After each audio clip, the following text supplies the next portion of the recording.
People had been asking for a new yuca dish, and I recalled how special this tuber is to my family. So I took a kilogram of yuca and cut it into large chunks.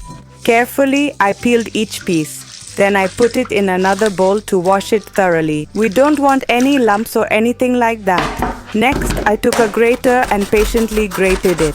Grating yuca takes time and a bit of effort.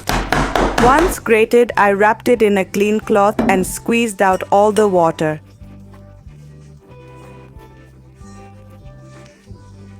This step is crucial for the perfect final texture. We need the yuca completely dry. If we leave water, the mix could be too wet, which we don't want. I took the dry yuca to the stove and crumbled it to make it loose without big chunks. We want each piece ready to absorb the ingredients we'll add later. After mashing it, I added 700 milliliters of milk and started stirring gently.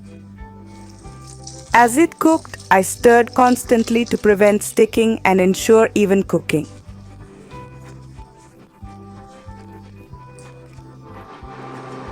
I kept stirring the cassava so it would absorb the milk and flavor evenly.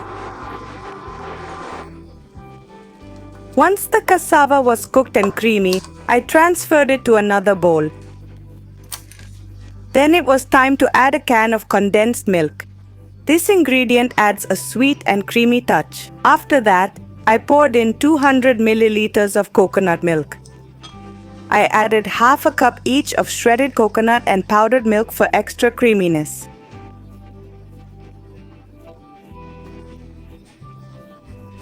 I mixed thoroughly to create a smooth, delicious blend.